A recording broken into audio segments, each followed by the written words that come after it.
Here's the deal on this Monday. Joining us, Mark Brand, Dara Parker, and Lee Checkset, of course. We're going to start with the legislature not sitting, and just going to put you folks at ease and listen to Adrian Dix for a moment, the leader of the NDP. Have a listen to what he said about no fall sitting.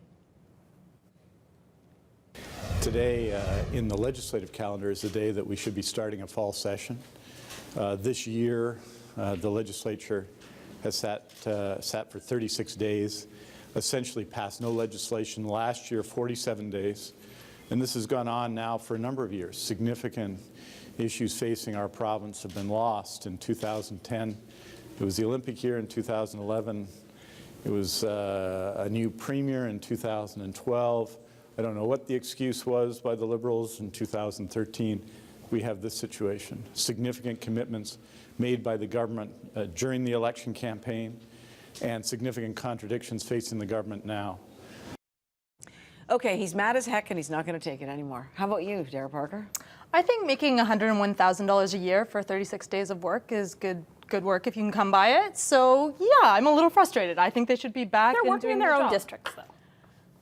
I think that's part of it, and I actually do think politicians of most stripes work very hard, but no, I think that there's still work to be done. As Adrian pointed out, there's been excuses every single year for the last 3 years. When do they actually get into the House and do that work? Mm-hmm. And I think what a lot of people don't realize is bills need to be passed. You know, you can go out and pitch LNG to all over Asia. Mm-hmm. You can be in your constituency and be talking to people, but you aren't getting official work done that will put, you know, laws on the books that impact how British Columbians go about their lives.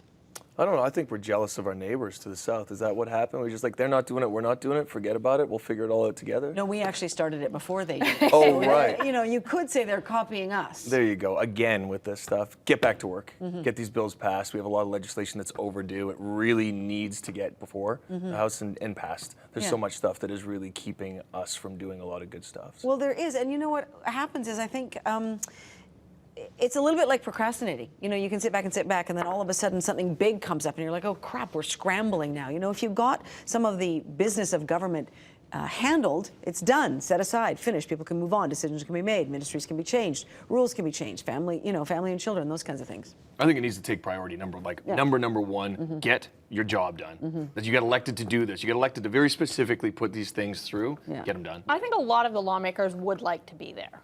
We've talked to a lot here, and others have said, I want to go to Victoria and do this stuff, but it's not necessarily up to the people elected around the province to make that decision. I would love to get to school. It's the government that decides. I mean, we can't hold those people not responsible. It's the government who made this decision, and they represent the government. Well, Christy Clark says she's busy working right now.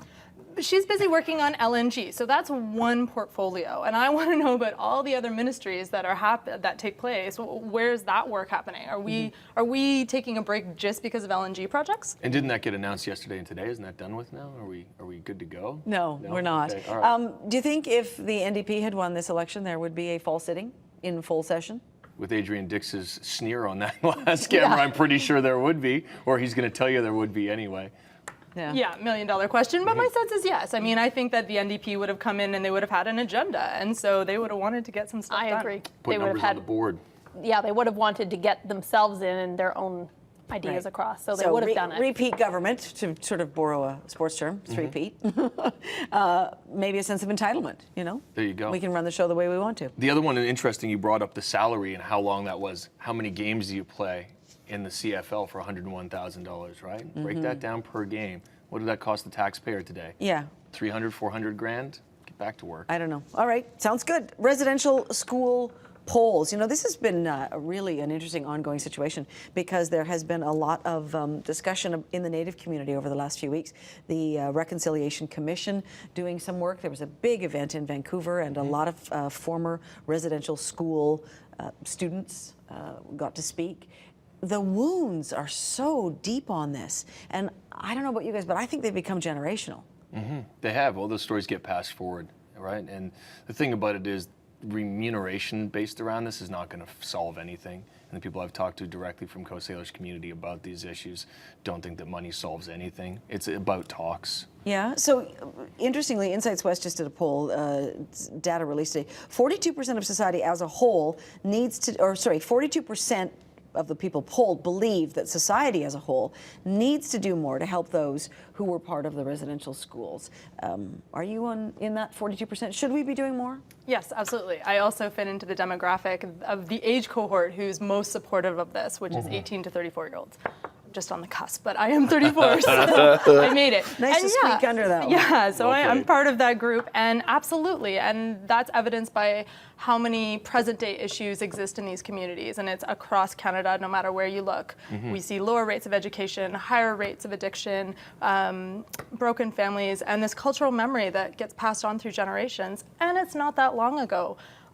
We still had residential schools happening in the 70s. And one of the things they were surveying was, do we need to invest more in the education of this history? Absolutely yes, because I don't know how many people know that.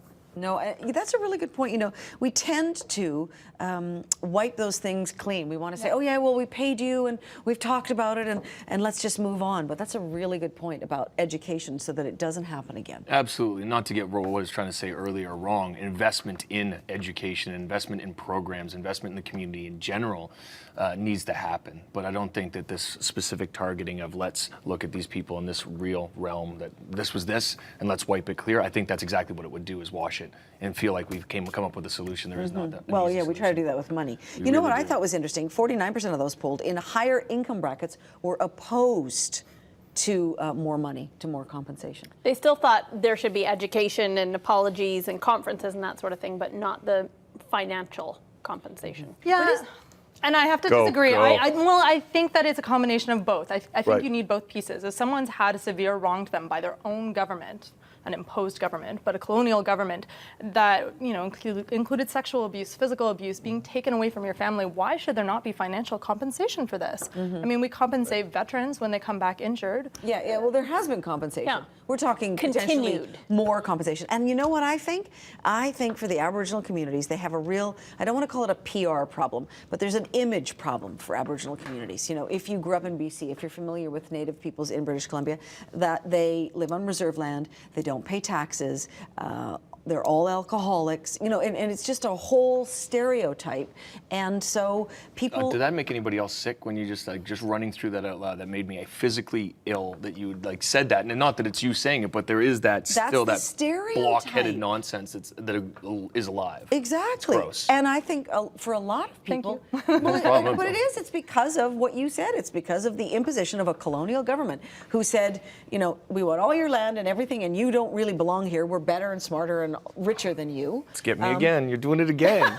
But It's not you, I know. It's just How it's do you being fix it then? How do you fix it? Engagement. I mean, I guess we work at ground zero of this, where a lot of folks who are marginalized and have severe difficulties with this culturally and going back for generations are dealing with it. And I feel like the engagement's not there. This 49%, I don't want to get too specific, but gross. Bad on you, 49%. higher income. Let's figure this out. And also, it's because you're separated from it. Better. You're completely separated from it. Is it a bridge that separates you? I don't know. I'm not going to be popular with what I say next. So I'm just gonna leave it at that. Oh, a bridge. Did you want to name that bridge? I don't know. There's many of them. Maybe so it's many two bridges and one of them has lions on it. No, it is interesting, and it's interesting that you have such a vile reaction. It's really embarrassing the way we've handled, I think, the whole situation. And we expect to just compensate and have to wash away our sins, right? Well, it's because people aren't educated and they're trying to buy. Instead of just becoming educated with it, trying to help and give back in that. My age demographic was not directly involved, but we are still involved, and we need to be educated on the matters and figure out what happens next, because we're now responsible for engagement going forward, right? It's hard to hit the restart button. I think that's the problem for some people, is where do we go back to and how do we launch afresh and anew and not have anybody still upset and offended? How do we mend this? I think it's okay for people to be offended. This was an atrocious thing that There we happened. go. People There can be it is. offended, but let's start to make this a core component of Canadian history education, Canadian geography education. Canadian history didn't start 200 years ago. It started before that. So we need to revisit our core thinking. All right, And not just talking about the Coast Salish people, but also talking about the immigrants from all over the world who are here as well, and suffered some atrocities as well, and who have been very vocal in the last couple of weeks. The about Japanese. That. Sure. Japanese, example. Chinese, et cetera, et cetera. All right, flavored tobacco. Have you tried it? Every Ew. type, name it. Name it. I've you smoked name it. every flavored tobacco. I've I never- started smoking plum-flavored cigars when I was 12 that I stole from my grandfather. Started smoking menthols. Because probably they were when I was 13. marketing What's good towards about you them? with these candy No, my boxes. grandfather smoked them and he was tough as nails. That's why. What's good about them? How, like, do they? Nothing's good about any of it. I mean, honestly, it's But just. what makes you want to go back to it? Well, you know what? I always used to say, I've never smoked because it doesn't taste like chocolate. Well, now it does.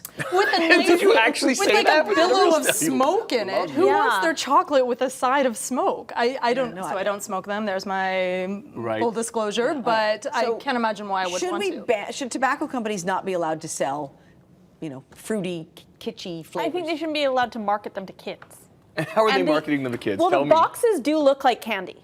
Yeah, I guess. Well, They're no. All right. Is this what totally we're being shown right marketing here? them to kids. Skull looks like icebreakers. Yes. Also looks like a hockey puck or a toilet puck for that matter. It's circular and has colors. They're And on it. some of Marketing the them boxes towards look like children. gum. Okay. Totally to kids, because tobacco companies know that they're not going to get any traction with you or with me if we're non-smokers. They're just not. So the only place to go for new smokers, new consumers, is teens. And we know that's that where- regulating marketing standards works because while there was 14% of youth that had tried a cigarette in the last 30 days in this survey, that means 86% had